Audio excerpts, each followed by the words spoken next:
எல்லா சப்ஜெக்ட்டுமே அப்படிதான். நீங்கள் வந்து எந்த சப்ஜெக்டில் வீக்காக இருக்கீங்கன்னு முதல்ல உங்களுக்கு தெரியணும், அந்த வீக்னஸை ஒத்துக்கணும். அதுக்கப்புறமா அதை எப்படி ரெக்டிஃபை பண்ணுறதுன்றதுக்காக அதிக டைம் ஸ்பெண்ட் பண்ணி அதை படிக்கணும். அது ரொம்ப முக்கியம். இப்போ முக்கியமாக பார்த்தீங்கன்னா ஹேண்ட் ரைட்டிங் யார் யாருக்கெல்லாம் நல்லா இல்லையோ, நல்லாலே நீங்கள் ஃபீல் பண்ணணும். டீச்சர்ஸ் சொல்கிறதெல்லாம் விட்டுருங்க. உங்களுக்கு நம்ம ஹேண்ட் ரைட்டிங் நல்லா, ஏன்னா உங்கள் ஃப்ரெண்ட்ஸ் எல்லாம் பார்ப்பீங்க இல்லையா, அப்போ வந்து அவனோட ஹேண்ட் ரைட்டிங் நல்லா இருக்குது, நம்மளது அந்த அளவுக்கு இல்லை அப்படின்னு ஃபீல் பண்ணிங்கன்னா ஹேண்ட் ரைட்டிங்கை சரி பண்ணுறதுக்கு என்ன பண்ணணும்னு உங்கள் டீச்சர்ஸ்ட்டை கேளுங்க. 4 ரூல் நோட்டில் வாங்கி எழுதுங்க. ஏன்னா காம்படிட்டிவ் எக்ஸாம்ன்றது கவர்மெண்ட் வேலையாக இருந்தாலும் சரி, இல்லை ப்ரைவேட் வேலையில் டிஸ்கிரிப்டிவ் டைப் எக்ஸாம்னா உங்கள் நாலேஜுக்கு உங்களுக்கு எவ்வளோ படிச்சிருக்கீங்களோ அதை நீங்கள் போய் டைரெக்டாக அவங்கள பார்த்து சொல்ல போகிறதில்ல எனக்கு இதெல்லாம் தெரியும்னு. உங்களுக்கு பதிலாக அந்த பேப்பர் தான் பேச போகுது. ஸோ அந்த பேப்பரில் கண்டென்ட்டும் இருக்கணும், ப்ரெசன்டேஷனும் இருக்கணும்.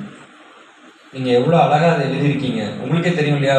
சும்மா கோழி இருக்கிற மாதிரி கிறுக்கி வச்சுருந்தா அதுக்கு நல்ல மார்க் வருமா, இல்லை அதே கண்டென்ட்டை அழகான வார்த்தைகளால் எழுதியிருந்தால் அதுக்கு நல்ல மார்க் வருமா? உங்ககிட்ட இருக்குது எதெல்லாம் நம்ம வீக்காக இருக்கும்ன்றத ஃபஸ்ட்டு டீச்சர்ஸ் ஆல்ரெடி உங்களுக்கு சொல்லியிருப்பாங்க. அதை நீங்கள் ஒத்துக்கணும். என்னடா டீச்சர் வந்து இப்படி சொல்கிறாங்க, இல்லை நான் பண்ணுறதெல்லாம் கரெக்டு தான் அப்படின்னு யாரும் நினைக்கக்கூடாது. அவங்களுக்கு என்ன இருக்குது, உங்களை படிக்க வச்சா அவங்க இதே ஸ்கூலில் டீச்சராகவே இருக்க போகிறாங்க, ரிட்டையர் ஆகி போக போகிறாங்க. ஆனால் நீங்கள் படிச்சுட்டு போகும்போது நீங்கள் படித்து பெரிய ஆள் ஆனீங்கன்னா டீச்சர்ஸ் என்ன நினைப்பாங்க, என்னோட ஸ்டூடெண்ட்டு இப்போ இந்த நிலைமையில் இருக்கான், அந்த பெருமைக்காக தான் எல்லாரும் இவ்வளோ கஷ்டப்பட்டு வேலை பார்த்துட்டு இருக்காங்க. பண்ணிடலாம்ல. பார்த்தீங்கன்னா எங்கள் அப்பா வந்து ஒரு ரிட்டையர்டு ஐஏஎஸ் ஆஃபீஸர், மாவட்ட கலெக்டராக இருந்து ரிட்டையர் ஆனாங்க.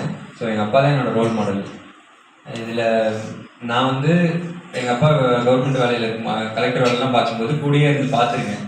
ஒரு கலெக்டர்னால இல்லை கவர்மெண்ட் அதிகாரிகள்னால எவ்வளோ ஒரு காமன் மேனோட லைஃப்பில் எவ்வளோ ஒரு பாசிட்டிவ் இம்பேக்டை ஏற்படுத்த முடியுன்றதை பார்த்துருக்கேன்.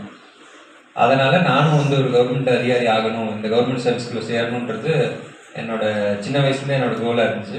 ஸோ அதுக்காக படித்து இப்போ இந்த டிஎஸ்பி ஆகிருக்கு. ஸோ எங்கள் புக்கு படிச்சிங்களான்னு கேட்குறது, ஆக்சுவலாக புக்கு படிக்கிறது ஒரு நல்ல ஹேபிட்டு தான். பட் ஆனால் எனக்கு அந்த பழக்கம் இல்லை, அதிகமாக புக்கு படிக்கலை. காம்படிட்டிவ் எக்ஸாமுக்கு என்ன புக்கு தேவையோ அந்த புக்கு சப்ஜெக்டை தவிர மற்றபடி எந்த புக்கும் நான் அதிகமாக படித்ததில்லை. ஸோ இனிமேல் அதை படிக்கணும்னு நினைக்கிறேன். ஆனால் இந்த டைமில் படிக்கிறதுக்கு டைம் இல்லை. ஸோ புக் படிக்கிறது நல்ல விஷயந்தான், நானும் சொல்கிறேன். பட் ஆனால் அதை நான் இன்னும் ஃபாலோ பண்ணல, இனிமேல் ஃபாலோ பண்ண ட்ரை பண்ணுறேன். ஒரு கைதியை அரெஸ்ட் பண்ணுறதுக்கு ஏன் ரொம்ப நாள் ஆகுதுன்னு கேட்குறாங்க. ஸோ இது வந்து அந்த நேச்சர் ஆஃப் தி அஃபென்ஸ்னு இருக்குது. ஒரு பிக் பாக்கெட் அடிக்கிறவனும் ஒரு அக்யூஸ்டு தான், ஒரு கொலை பண்ணியிருக்கவனும் ஒரு அக்யூஸ்டு தான்.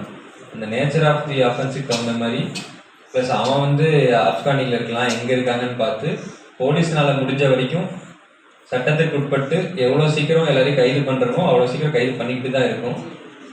ஸோ சில மேபி ஆப்கானியில் எங்கேயாவது ஓடி போயிருக்கலாம், கண்டுபிடிக்க முடியாத இடங்கள்ல இருக்கலாம். அதுக்கும் இப்போ வந்து சயின்டிஃபிக் டெக்னாலஜி இருக்குது. இந்த சயின்டிஃபிக் டெக்னாலஜி மூலயமா இன்னும் கொஞ்ச நாளில் கற்றுக்குவீங்க. இந்த ஃபோனுக்கு லொக்கேஷன் போடுறது, கால் டீட்டெயில்ஸ் வச்சு செக் பண்ணுறது, அந்த மாதிரி சயின்டிஃபிக் டெக்னாலஜி யூஸ் பண்ணி போலீஸ்னால எவ்வளோ மேக்ஸிமம் அக்யூஸ்டை பிடிக்க முடியுமோ அந்த டைமில் பிடிச்சிக்கிட்டு தான் இருக்கும்.